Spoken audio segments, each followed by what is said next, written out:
ठीक है, तो आज हम स्टार्ट करते हैं। मैंने आपको कल चैप्टर 10 स्टार्ट करवाया था। आईपीसी का हम लोग चैप्टर 10 पढ़ रहे हैं। चैप्टर 10 किससे डील करता है? वो डील करता है कि लॉफुल अथॉरिटी है, अगर हम उनके ऑर्डर्स नहीं मानते हैं तो क्या चीज़ें होंगी, क्या ऑफेंसेस होंगे और उनकी पनिशमेंट क्या होंगी, हम वो पढ़ रहेंगे। ठीक है, पब्लिक अथॉरिटी में जैसे पुलिस ऑफिसर्स आ गए, रेवेन्यू ऑफिसर्स आ गए, उनको कई बार कोर्ट भी भेजती है कुछ कामों के लिए। कुछ वर्क होते हैं जो पब्लिक ऑफिसर्स करते हैं कोर्ट के बिहाफ पे, जैसे कि समन ले जाना, नोटिस प्रोवाइड कराना, ये सब। ओके, पर अगर कोई पर्सन है वो उनको प्रिवेंट कर रहा है, रोक रहा है, या उनको उनका काम नहीं करने दे रहा, या वो काम कर लिए हैं पर उसके बाद, जैसे हमने कल पढ़ा था कि अगर कोई पर्सन मतलब कोई पब्लिक सर्वेंट है, वो नोटिस लगा के चले गए, अफिक्स करके चले गए एक दीवार पे, पर वहीं दूसरा पर्सन आता है और वो उस नोटिस को निकाल देता है, तो वो अपने आप में एक ऑफेंस है वो, क्योंकि नोटिस जो है लीगल कार्यवाही के लिए होता है और वो बहुत रेयर कंडीशन में, मतलब कोई ऑप्शन नहीं बचता है तभी ये लगाते हैं दीवार पे या किसी के घर पे। अब अगर आप वो भी निकाल रहे हो तो अपने आप में एक ऑफेंस है। Got it? तो हमने कल पढ़ा था, कल हमने 3 सेक्शंस पढ़े थे आईपीसी के, मतलब 174A तक पढ़ा था, 172 से 174A तक पढ़ा था। उसमें हमने सीआरपीसी के कुछ सेक्शंस भी पढ़े थे। जिन्होंने क्लास नहीं अटेंड की थी उनके लिए मैं थोड़ा सा ब्रीफ में बता देती हूँ कि हमने क्या पढ़ा था, और बाकी आप लोगों को अगर ज़्यादा पढ़ना है तो आप कल की वीडियो देख सकते हैं। कल हमने पढ़ा था अवॉइडेंस और prevention of service of summon, notice और ऑर्डर्स, सेक्शन 172 से 174 तक में। हमने 172 से 174A तक पढ़ा था, जिसमें हमने फर्स्ट सेक्शन पढ़ा था कि एब्सकॉन्डिंग। फर्स्ट 172 हमने पढ़ा था, वो था absconding to avoid service of summon और अदर प्रोसीडिंग। अगर कोई पर्सन है, उसको पता है कि पब्लिक सर्वेंट उसके घर पे आ रहे हैं, उससे मिलने आ रहे हैं, कि उसको क्योंकि समन प्रोवाइड कराना है। समन मतलब नोटिस, जैसे मैं आपको बताया था नोटिस क्या होता है कि नोटिस इसलिए भेजा जाता है, वो आप सीआरपीसी में चैप्टर 6 में पढ़ेंगे अच्छे से बिल्कुल, कि क्या होता है समन, क्या होती है कार्यवाही, नोटिस, ये सब चीज़ें। बट यहाँ पे उसने बताया है समन, मतलब मैं आपको बता देती हूँ, समन मतलब कोर्ट निकालती है एक नोटिस कि आपको यहाँ पे कोर्ट में पेश होना है, या तो कोई डॉक्यूमेंट प्रोवाइड कराने के लिए, या फिर आप ही को एज एन विटनेस आना है, या जो भी एज एन नोटिस जो होता है उसी को समन कहा जाता है, कि आपको कोर्ट में पेश होना है कुछ कार्यवाही के लिए या कुछ प्रोसेस के लिए, कोर्ट की प्रोसीडिंग के लिए। अब अगर वही पर्सन जिसको नोटिस पहुँचाया है वो जो पब्लिक सर्वेंट लेकर आ रहा है, उससे या तो वो जो पर्सन है जिसके लिए समन है उससे वो छुप रहा है या भाग रहा है, तो वो 172 आईपीसी में पनिशेबल होगा। ठीक है, इसमें हमने क्या पनिशमेंट पड़ा था? 1 मंथ का पनिशमेंट था और 500 रुपये का फाइन था। ओके, अब हम 173 पे आते हैं, क्योंकि इसमें दूसरी बातें भी बोली गई है कि अगर इन पर्सन आना है या दूसरी चीज़ें हैं एजेंट के थ्रू, तो वह 172 कल के क्लास में अच्छे से पढ़ सकते हैं पूरा डीप में। अब हम आते हैं नेक्स्ट सेक्शन पे। हमारा नेक्स्ट सेक्शन है आईपीसी का 173। 173 क्या बोलता है? Preventing service of summons. Preventing मतलब रोकना, प्रिवेंटिंग सर्विस ऑफ समन और अदर प्रोसीडिंग और प्रिवेंटिंग पब्लिकेशन देयर ऑफ। देखो क्या होता है, अगर पर्सन नहीं मिल पा रहा है जिसको समन प्रोवाइड कराना है, जिसके लिए समन निकला है, उसको तामीली नहीं, यहाँ पे हिंदी वर्ड होता है तामीलीकरण नहीं, तामीली नहीं हो पा रही है, जिसको मतलब जिसके लिए है उसको नहीं दे पा रहे हैं पब्लिक सर्वेंट, तो उनकी अगली ड्यूटी होती है कि या तो वो गाँव में जहाँ पे वो पर्सन रहता है वहाँ पे किसी ऐसी दीवार पे या किसी ऐसी जगह पे उस नोटिस को चिपका दे, चस्पा कर दे, जहाँ पे हर आता जाता आदमी, हर नॉर्मल इंसान पढ़ ले और देख ले, और वो उस जानने पहचानने वाले इंसान को इन्फॉर्म कर दे कि भाई तुम्हारे लिए नोटिस आएगा। ठीक है, अब वो अगर वो कोई तीसरा ही पर्सन आता है, वो पब्लिक सर्वेंट को वहाँ पे चिपकाने नहीं दे रहा, अफिक्स करने नहीं दे रहा, उसकी ड्यूटी नहीं करने दे रहा, तो या फिर उसने मतलब चिपका के चला गया पब्लिक सर्वेंट, और वो पर्सन आता है और उसको निकाल देता है, फेंक देता है, हटा देता है वहाँ से, तो वो पर्सन 173 में पनिशेबल होगा। 173 में preventing service of summon. Service of summon मतलब तामीली करवाना नोटिस की, वो आता है और वहाँ पे उसको रोकना बोलते हैं। ठीक है, प्रिवेंटिंग रोकना, सर्विस ऑफ समन और अदर प्रोसीडिंग्स, और प्रिवेंटिंग पब्लिकेशन, जैसे पब्लिकेशन भी करवाया जाता है कई बार, जैसे वहाँ के लोकल न्यूज़पेपर जहाँ पे समन करवाना है, वहाँ के लोकल न्यूज़पेपर में भी पब्लिश करवा दिया जाता है नोटिस। तो अगर उसको होने से रोक रहा है कोई पर्सन, तो वो 173 में पनिशेबल है। ओके, फर्स्ट हमने 172 में क्या पढ़ा था कि वो उस पर्सन को वो भाग रहा है, वो खुद ही जिसको मतलब जिसको समन होना है, जिसके लिए नोटिस आया है, वही पर्सन भाग रहा है या छुप रहा है पब्लिक सर्वेंट से। 173 में हमने क्या पढ़ा, कोई तीसरा पर्सन है जो तामील होने से, ये सर्विस ऑफ समन होने से रोक रहा है। Got it. अब हम आते हैं 174 पे। इसमें आप लोग पनिशमेंट पढ़ सकते हैं। इसमें पनिशमेंट बताए कि अगर कोई पर्सन ये काम करता है तो इसकी पनिशमेंट क्या होगी। अब हम आए थे 174 पे। इसमें क्या है, अटेंडेंस से रिगार्डिंग है, non attendance in obedience to an order from public servant. अगर कोई पर्सन है, उसको कहा गया है कि आपको इस टाइम पे, इस डेट पे आकर अटेंडेंस देनी हैगी। जैसे कई बार मुलजिमों को ये सज़ा ज़रूर दी जाती हैगी। आप अगर कहीं प्रैक्टिस करते तो आपको पता चलेगा कि एक पर्सन मतलब जो ऑफेंडर्स होते हैं ना, उनको कोर्ट आदेश देती है कि आपको अगले साल की इस तारीख को आना है और अपनी अटेंडेंस प्रोवाइड करानी है कि आप कहीं भाग तो नहीं गए, आप इंडिया में ही हो, ऐसा कुछ। ओके, ठीक वैसा ही यहाँ पे है कि यहाँ पे पर्टिकुलर डेट और टाइम बता देते हैं पब्लिक सर्वेंट कि आपको यहाँ पे आना है और आपने अटेंडेंस प्रोवाइड करानी है। तो अगर वो चीज़ नहीं होती है, इंटेंशनली ओमिट करता है, तो उसकी पनिशमेंट क्या होगी वो इसमें बताई गई है। यहाँ पे सिंपल सा सेक्शन है 174, non attendance in obedience to an order from public. कोई पब्लिक सर्वेंट ने ऑर्डर दिया है कि आपको यहाँ पे अटेंडेंस प्रोवाइड करानी है। अब अगर वो पर्सन अटेंडेंस प्रोवाइड नहीं कराता तो वो 174 में पनिशेबल होगा। नेक्स्ट सेक्शन है हमारा, लास्ट सेक्शन था कल का, 174A। ओके, इसको हमने पढ़ा था सीआरपीसी से रिगार्डिंग, क्योंकि सीआरपीसी में सेक्शन 82 में पूरा बताया गया है कि कौन कौन से सेक्शंस होंगे जिसमें अगर पर्सन आता नहीं है, जैसे नॉन अपीयरेंस, अपीयर नहीं होता है in response to a proclamation under section 82 of CrPC. CrPC में सेक्शन 82 में पर्टिकुलर डिफाइन किया गया कि किस किस सेक्शन में एक व्यक्ति है, ऑफेंडर है, उसको आके अपनी अटेंडेंस देनी होगी या फिर अपीयर होना होगा।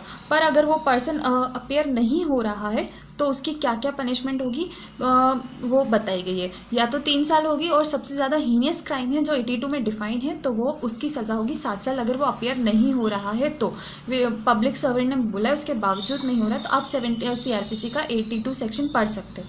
ओके, आज हम आएंगे, आज हमारा सेक्शन स्टार्ट करेंगे 175 से। आईपीसी का सेक्शन 175 से हम लोग 3 सेक्शन पढ़ेंगे, 175, 176 और 177। ये किससे डील करते हैं?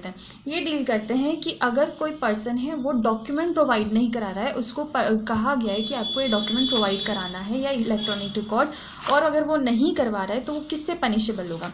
देखो, 175 से 177 हम पढ़ेंगे, वो डील करता है offences relating to production of documents और फर्निशिंग इंफॉर्मेशन। देखो, फर्स्ट जो हमने कल की क्लास में पढ़े थे वो किससे डील करते थे? वो डील करते थे अवॉइडेंस और prevention of service of summon, order और नोटिस। ठीक है, ये था सेक्शन 172 से 174 तक का। ओके, अब हम आए हैं आज की क्लास में, वो हम पढ़ेंगे offences relating to production of documents और फर्निशिंग इन्फॉर्मेशन मतलब आपको प्रस्तुत करना है, कुछ इन्फॉर्मेशन देनी है, या तो आप गलत दे रहे हो या दे ही नहीं रहे हो, या फिर आपने कुछ जान करके गलत इन्फॉर्मेशन प्रोवाइड कराइए। ठीक है, तो ये चीज़ हमने पढ़ी 175 से 177 में, आज हम पढ़ेंगे। ये हम आज स्टार्ट करते हैं। आईपीसी का सेक्शन 175 क्या कहता है? ये कहता है ओमिशन टू प्रोड्यूस डॉक्यूमेंट और इलेक्ट्रॉनिक रिकॉर्ड। देखो, डॉक्यूमेंट और इलेक्ट्रॉनिक रिकॉर्ड की डेफिनेशन हमने पढ़ी थी चैप्टर 2 में, जनरल एक्सप्लेनेशन में, वो आपको मिल जाएगी वहाँ पे। इलेक्ट्रॉनिक रिकॉर्ड 29 और 29A हमने पढ़ा था, डॉक्यूमेंट और electronic record. Omission to produce document और electronic record to public servant by person legally bound to produce. एक पर्सन है जो लीगली बाउंड है कि उसको कुछ डॉक्यूमेंट या इलेक्ट्रॉनिक रिकॉर्ड या इन्फॉर्मेशन किसी पब्लिक सर्वेंट को प्रोवाइड करानी है, पर अगर वो नहीं करवा पाता है, ओमिट कर देता है, ओमिशन मतलब चूक कर देता है, तो वो किस चीज़ से पनिशेबल होगा, वो हम पढ़ेंगे सेक्शन 175 में। इसका आप हिंदी सुनो, फिर मैं आपको इसको एक्सप्लेन करती हूँ। ये कहता है दस्तावेज या इलेक्ट्रॉनिक अभिलेख पेश करने के लिए वैध रूप से आबद्ध व्यक्ति का लोक सेवक को पेश करने का लोक। ओके, देखो अभी क्या एक्सप्लेन करता है, whoever, कोई भी being legally bound to produce or deliver up any document or electronic record to any public servant as such intentionally omits so to produce. intentionally omit, यहाँ पे मेन चीज़ है intentionally omit कर रहा है कोई person. so to produce or deliver up the same shall be punished with simple imprisonment for a term which may extend to 1 month. उसको 1 महीने की सज़ा with फाइन. फाइन कितना हो सकता है? 500 रुपये. with both, या तो उसको 1 महीने की सज़ा मिलेगी या फाइन कितना 500 रुपये, या बोथ, दोनों सज़ा मिल सकती है. Got it. अब अगर दूसरी कंडीशन बताई है उसने, इफ़ द डॉक्यूमेंट और electronic record is to be produced और deliver up to a court of justice with simple imprisonment for a term which में एक्सटेंड. अब ये कितनी बढ़ सकती है? अगर उसको कोर्ट ऑफ जस्टिस में प्रोवाइड करा था, मतलब पर्टिकुलर एक कोर्ट में ये डॉक्यूमेंट्स देने थे पर वो चूक कर देता है, वो नहीं देता है, तो उसकी सज़ा हो जाएगी 6 महीने की और उसकी फ़ाइन कितना लग जाएगा? फ़ाइन हो जाएगा 1000. Got it. अब इसका एक इलस्ट्रेशन बता रही हूँ मैं, वो इलस्ट्रेशन प्री की एग्जाम में आया है, तो आप लोग ये इलस्ट्रेशन अच्छे से समझिए. A being legally bound to produce a document before a district court intentionally omits to produce the same. A has committed the offence defined in this section. इसमें सिंपल सा बताया कि A को प्रोड्यूस करना था कुछ कुछ डॉक्यूमेंट्स लीगली बाउंड था. उसको कोर्ट ने कहा था कि आपको ये वाले डॉक्यूमेंट्स हमारे कोर्ट में पेश करना है आगे की प्रोसीडिंग के लिए, पर उसने वो चूक कर गया, उसने नहीं करे सबमिट, तो वो इस सेक्शन के तहत पनिशेबल माना जाएगा. 175 में पनिशेबल है. इसका आप हिंदी सुन लीजिए तो मैं आपको एक्सप्लेन कर देती हूँ. जो कोई किसी लोक सेवक को ऐसे लोक सेवक के नाते किसी दस्तावेज या इलेक्ट्रॉनिक अभिलेख को पेश करने या परिदत्त करने के लिए वैध रूप से आबद्ध होते हुए उसको इस प्रकार पेश करने या परिदत्त करने का साक्ष्य लोप करेगा. साक्ष्य लोप मतलब ओमिशन करेगा. वह सादा कारावास जिसकी अवधि कितनी होगी? 1 मंथ. और पनिशमेंट कितना, वो फाइन कितना होगा? 500 रुपये. अब हम सेकंड चीज़ पे आते हैं. सेकंड कहता है, यदि वह दस्तावेज या इलेक्ट्रॉनिक अभिलेख किसी न्यायालय में पेश या परिदत्त की जानी है तो वह सादा कारावास से.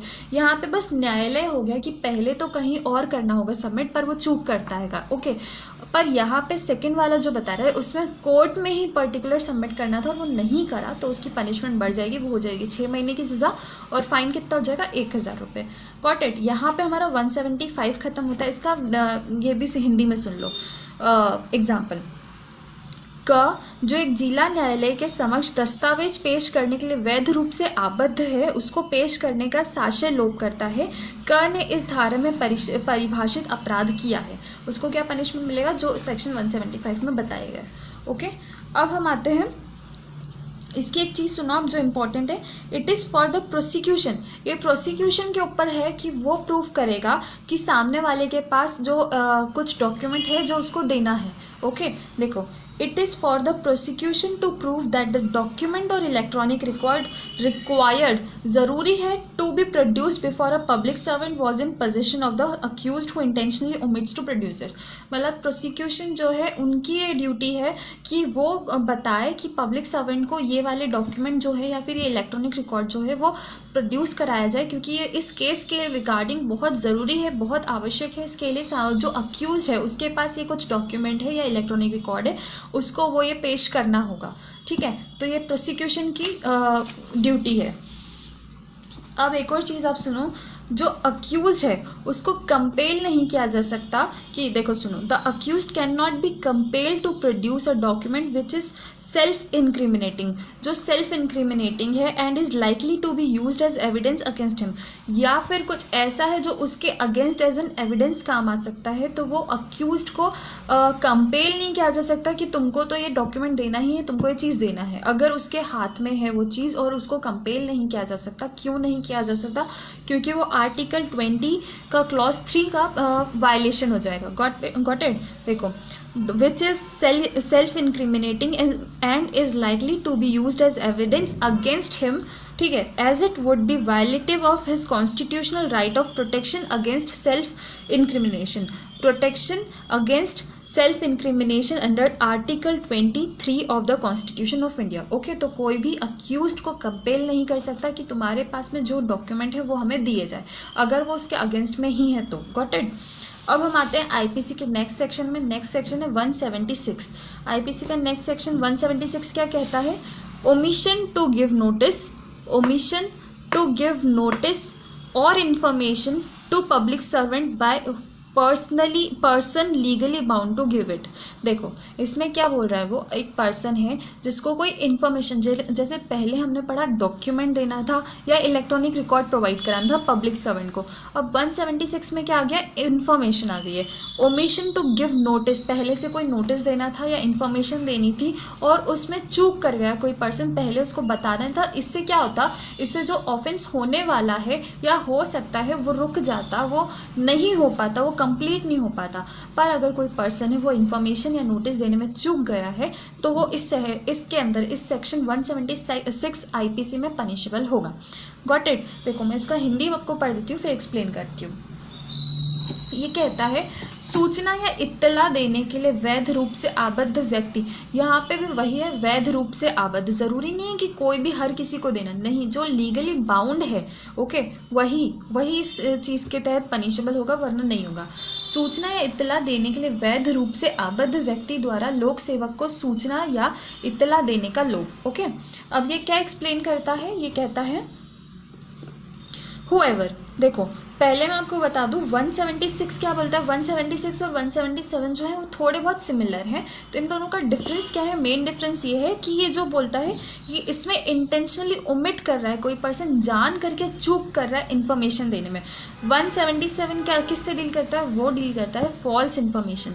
यहाँ पे तो कोई पर्सन इन्फॉर्मेशन दे ही नहीं रहा जान करके, 177 में क्या कर रहा है, दे रहा है पर गलत इन्फॉर्मेशन दे रहा है, झूठ बोल रहा है। ओके, अब 176 आप सुनो, ये क्या कहता है, whoever being legally bound to give any notice or to furnish information, यानी कि प्रस्तुत करना है, furnish मतलब प्रस्तुत करना information on any subject, कोई भी subject हो सकता है, to any public servant as such intentionally omits to give such notice or to furnish such information in the manner and at the time required by law shall be punished with simple imprisonment for a term which may extend to 1 month okay और with fine which में extend to 500 rupees और with both.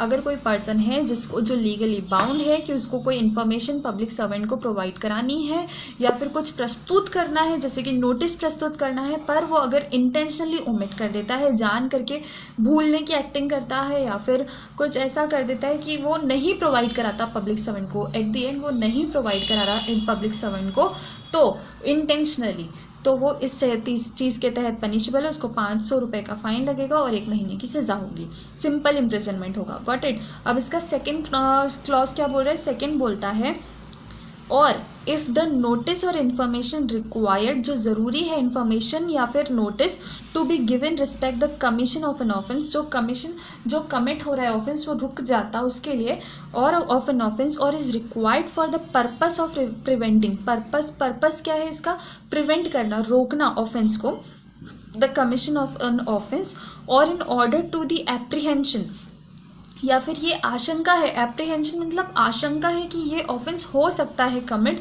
तो उसके लिए ये notice या information मिलना ज़रूरी था पब्लिक सर्वेंट को, पर अगर वो नहीं देता है ओके फिफ्थ, तो वो पनिशेबल क्या होगा, विद सिंपल इम्प्रिजनमेंट।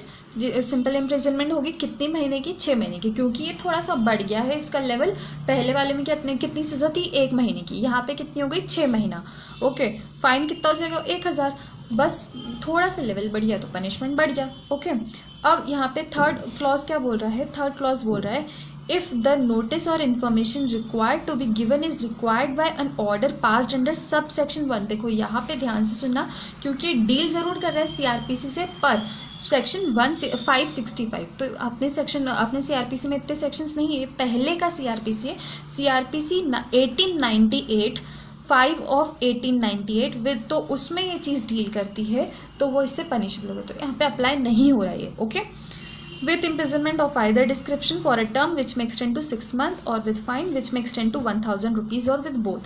अब इसका आप हिंदी सुन लो, फिर मैं आपको इसकी 1-2 और इम्पॉर्टेंट लाइन्स बता देती हूँ।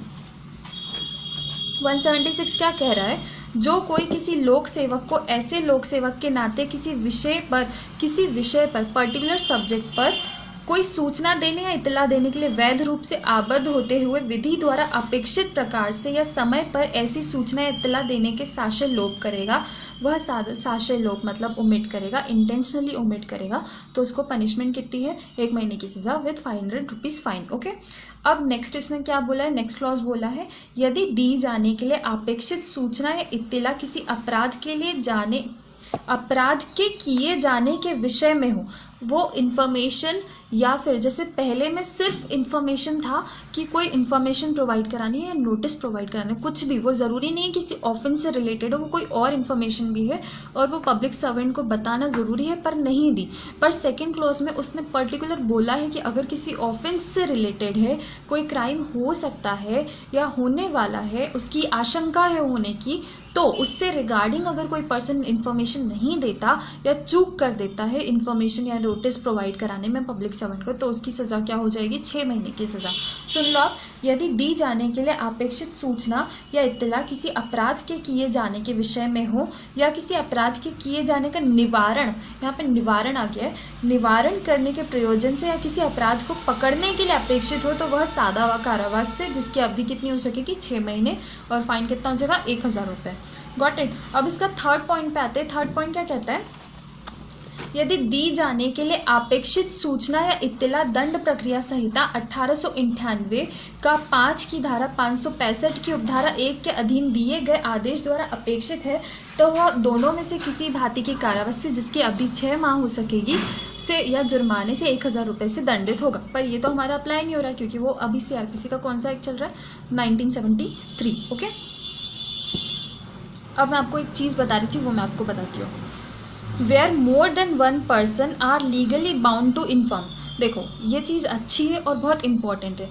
जब 2 या 2 से अधिक लोग बाउंड होते हैं कि इन्फॉर्मेशन देने के लिए, मान लो 5-6 लोग हैं, उन्होंने कुछ चीज़ होते हुए देखी कि कुछ सस्पिशियस ग्रुप ऑफ पीपल जा रहा है, उनमें से 5-6 में से सभी की ड्यूटी बनती है कि वो लोग पब्लिक सर्वेंट को इत्तला करें कि सस्पिशियस पर्सन्स यहाँ से गए हैं, कुछ क्राइम हो सकता है, कुछ चीज़ हो सकती है कमिट, कोई ऑफेंस कमिट हो सकता है।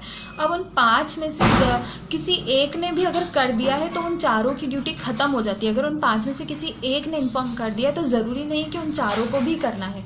ओके, देखो, where more than one person are legally bound to inform and one और more of them have given the information, उसमें से एक या एक से अधिक किसी ए ने इन्फॉर्मेशन दे दी है पब्लिक सर्वेंट को, तो then in that case others will not be held guilty under this section. तो 176 में वो दूसरे जो है वो पनिशेबल नहीं होंगे, क्योंकि इन्फॉर्मेशन तो मिल चुकी है, तो बार बार इन्फॉर्मेशन देने का कोई सेंस नहीं होता ना। ओके, देखो इसका एक केस सुना, इसका केस अच्छा आएगा। ये है T.S.. John versus state of Kerala. T.S.. John versus state of Kerala. इसमें क्या कहा गया है, एक मदर थी, वो किसकी मदर थी, अक्यूज्ड की थी। देखो सुनो, the mother of a suspected murderer inform the police that her son and daughter in law had gone to bed around 10 PM। 10 बजे तक वो दोनों सोने गए थे अपने रूम में। इन द नाइट, रात में 10 बजे सोने चले गए थे। पर जब वो मॉर्निंग में देखती है, उस अक्यूज्ड की माँ, जो माँ है, वो देखती है सुबह, तो उन्हें पता चलता है, she found the daughter in law lying dead, मतलब जो उनकी बहू है, डॉटर इन लॉ है, वो डेड पड़ी हुई है, मरी हुई है अपने बेड पे। Okay, Whereas there was no trace of her son, जबकि और उनका जो बेटा है वो लापता है, वो नहीं मिल रहा, उस रूम में नहीं है, उस पूरे घर में नहीं है, उनका बेटा नहीं है, सिर्फ उनकी माँ जो है वो उनकी जो बहू है वो डेड पड़ी हुई है वहाँ पे। It was held that the mother accused can not be held guilty. तो यहाँ पे ये कहा जाएगा जो मदर है वो इस सेक्शन में पनिशेबल नहीं होगी। क्यों नहीं होगी, तो सुनो, the mother accused can not be held guilty of an offence under section 176 as there was no intentional omission. यहाँ पे इंटेंशनल ओमिशन नहीं था, उनसे चूक हुई, पर उन्हें पता नहीं था उनका बेटा ऐसा कुछ करने वाला है, और ना उनको ऐसी कुछ भनक पड़ी कि उनके रूम में कुछ डेथ कॉज जैसा ऐसा कुछ ऑफेंस हो रहा है। ओके। तो on her part, in no intentional omission on her part to give information to the police about the murder because she herself did not know about it until she woke up in the morning. क्योंकि वो खुद नहीं जानती थी, जब तक वो सुबह नहीं उठी तब तक उन्हें नहीं पता था कि ऐसा कुछ उनके घर में हुआ है, उनके बेटे ने ऐसा कुछ किया है। जब तक वो नहीं उठी, वो जब उठी उन्होंने देखा, उन्होंने इन्फॉर्मेशन प्रोवाइड करा दी। इसलिए यहाँ पे ये कहा गया है कि वो गिल्टी नहीं होगी। ओके। और यहाँ पे दूसरा केस सुनो आप, दूसरा केस भी अच्छा है। हाई कोर्ट ऑफ बॉम्बे, यहाँ पे बॉम्बे हाई कोर्ट है, ठीक है। In S N. Nayak versus state of Maharashtra, S N. Nayak versus state of Maharashtra. इसमें क्या कहा गया था, डॉक्टर से रिलेटेड है। जो डॉक्टर है, doctor is under no duty to inform the police under section 134 of Motor Vehicle Act that he is treating a patient who has suffered injuries in a vehicle accident, hence he cannot be held guilty to the offence under this section। एक doctor जो है वो liable नहीं है कि वो 134 motor vehicle accident, अगर किसी पर्सन का एक्सीडेंट हो गया और वो डॉक्टर उसको ट्रीट कर रहा है तो वो डॉक्टर की लाइबिलिटी नहीं बनती कि वो पुलिस को या पब्लिक सर्वेंट को इन्फॉर्मेशन प्रोवाइड कराए कि भाई इनका एक्सीडेंट हो गया, आप सारी इन्फॉर्मेशन लो। नहीं, डॉक्टर का काम है इलाज करना, तो वही करेंगे। Got it. वहाँ पे वो इस सेक्शन के तहत पनिशेबल नहीं होंगे, सेक्शन 176 में लाइबल नहीं होंगे। अब एक और चीज़ आप सुनो, एक जो ओनर है, ओके, किसी लैंड का ओनर है या ऑक्यूपायर है उस लैंड का, वो ऑब्लाइज नहीं है सेक्शन 40 क्लॉज सेक्शन 40 का सबसेक्शन 1 में, और किसके, सीआरपीसी का सेक्शन 40 सबसेक्शन 1 क्या कहता है, वो कहता है किन केसेस में विदाउट वारंट अरेस्ट कर सकती है पुलिस, किन केसेस में विदाउट वारंट पुलिस अरेस्ट कर सकती है, वो बताता है। तो जो ओनर है वो सेक्शन 40 सबसेक्शन 1 सीआरपीसी में पनिशेबल होगा। कब? जब अगर वो इन्फॉर्म नहीं करता पुलिस स्टेशन को, किसी भी नियरेस्ट पुलिस स्टेशन को ये इन्फॉर्म नहीं करता कि उसकी लैंड पे any offence taking place on his land, कोई भी ऑफेंस हो रहा है उसकी लैंड पे, and if he fails to do so he shall be guilty of an offence under section 176 IPC. अगर कोई लैंड ओनर है और वो जानता है कि उसकी लैंड पे कोई ऑफेंस कमिट हो रहा है और वो नियरेस्ट पुलिस स्टेशन में ये नहीं बताता कि उसकी लैंड पे, उसके घर में कोई ऑफेंस कमिट हो रहा है, तो वो आईपीसी के सेक्शन सीआरपीसी के कौन से सेक्शन 40 उसका सबसेक्शन 1 में अलाइबल होंगे, और यहाँ पे वो 176 में पनिशेबल होंगे। Got it.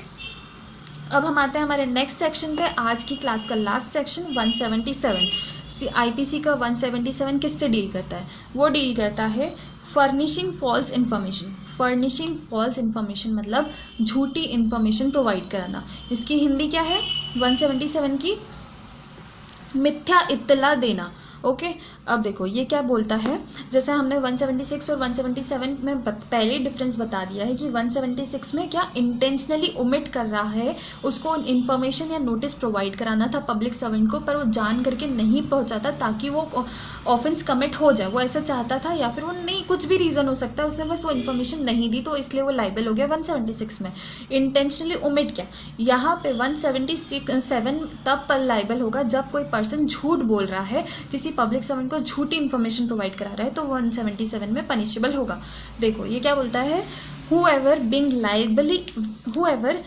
legally bound, यहाँ पे भी legally bound to furnish information on any subject to any public servant as such furnishes as true information on the subject which he knows or has reason to believe to be false। यहाँ पे उसके पास reason है believe करने का कि वो जो information दे रहा है पब्लिक सर्वेंट को वो क्या है, झूठी है, तो भी वो दे रहा है तो वो इस चीज़ के तहत, इस सेक्शन के तहत लाइबल होगा और पनिशेबल होगा।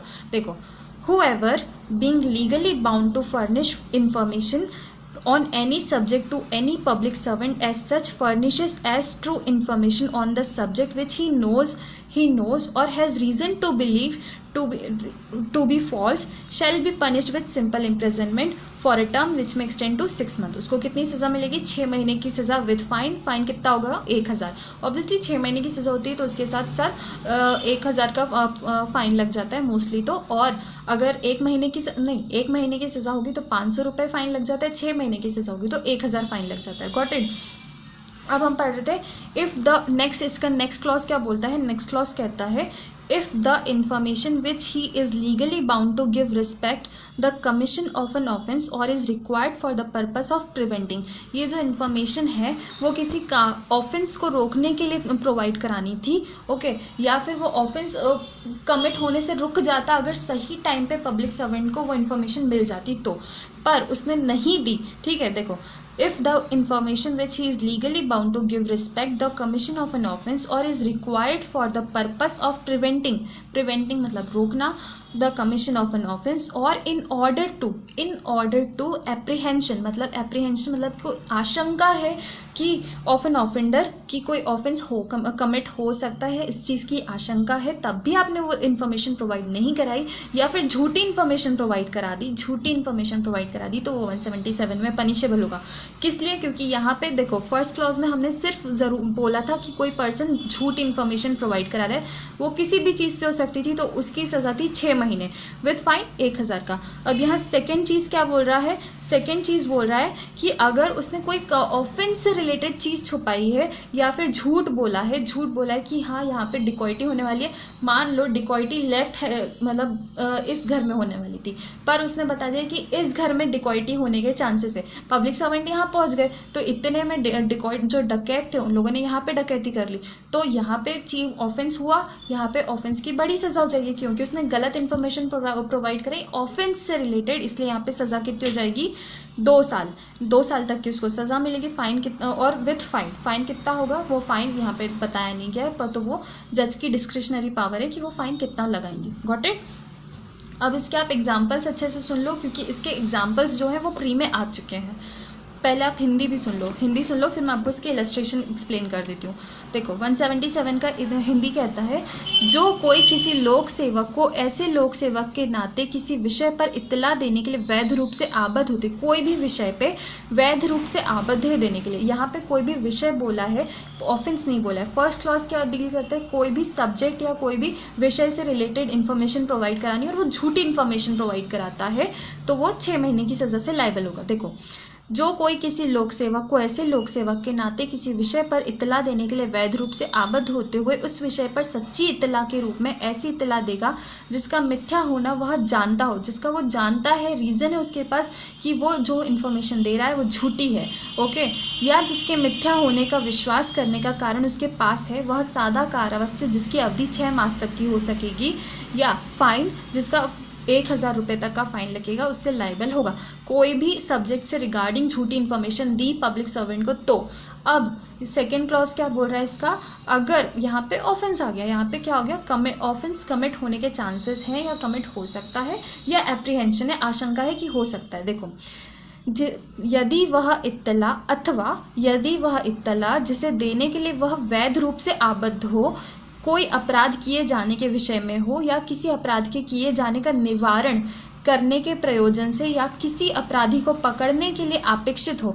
ज़रूरी है वो इन्फॉर्मेशन मिलना पब्लिक सर्वेंट को ताकि या तो वो ऑफेंस जो हो रहा है वो रुक जाए, उसका निवारण हो जाए, या तो जो ऑफेंडर है वो पकड़ा जाए, इसलिए वो इन्फॉर्मेशन मिलना ज़रूरी है। पर आपने वो झूठी इन्फॉर्मेशन दे दी तो देखो, या किसी अपराध को पकड़ने के लिए अपेक्षित हो तो वह दोनों में किसी भांति, दोनों में से यहाँ पे आइदर डिस्क्रिप्शन है, ओके, सिंपल नहीं है, किसी भांति के कारावास से जिसकी अवधि 2 वर्ष तक की हो सकेगी पनिशेबल है, या जुर्माना या दोनों से दंडित किया जाएगा।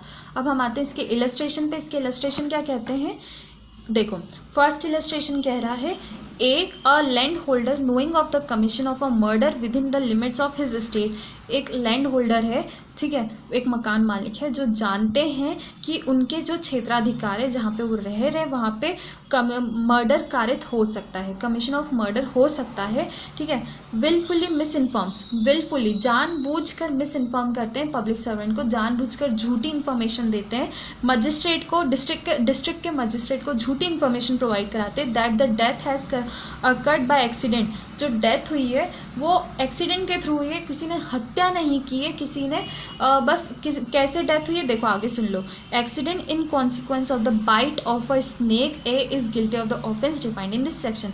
क्या हुआ, एक मकान मालिक थे, उनको पता था कि यहाँ पे एक मर्डर हुआ हैगा, पर उन्होंने जान करके डिस्ट्रिक्ट मजिस्ट्रेट को झूठी इन्फॉर्मेशन प्रोवाइड कराई।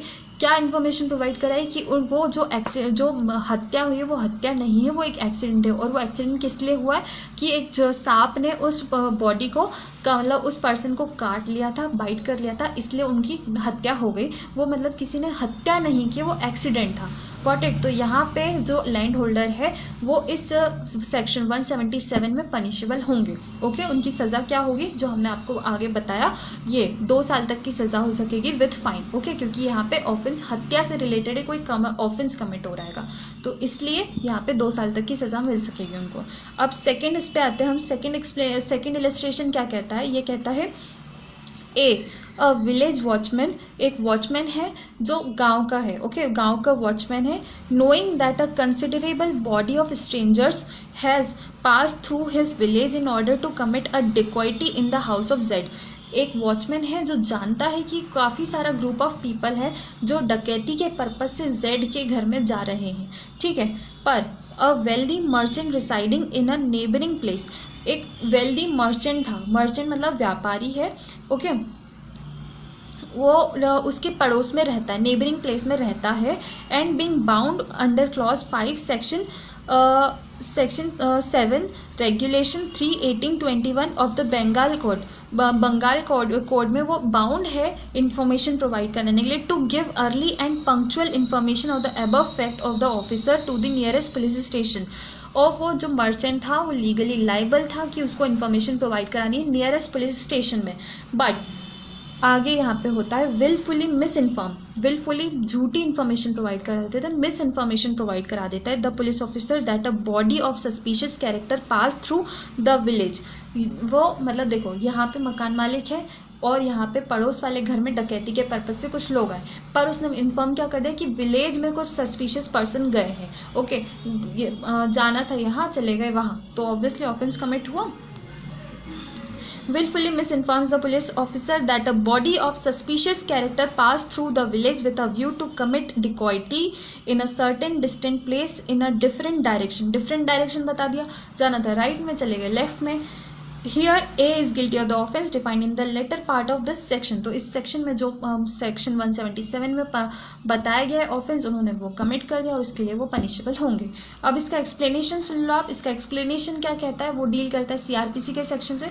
देखो, इन सेक्शन 176 176 में जो ऑफेंस, नहीं ये सीआरपीसी से डील नहीं करता, सॉरी।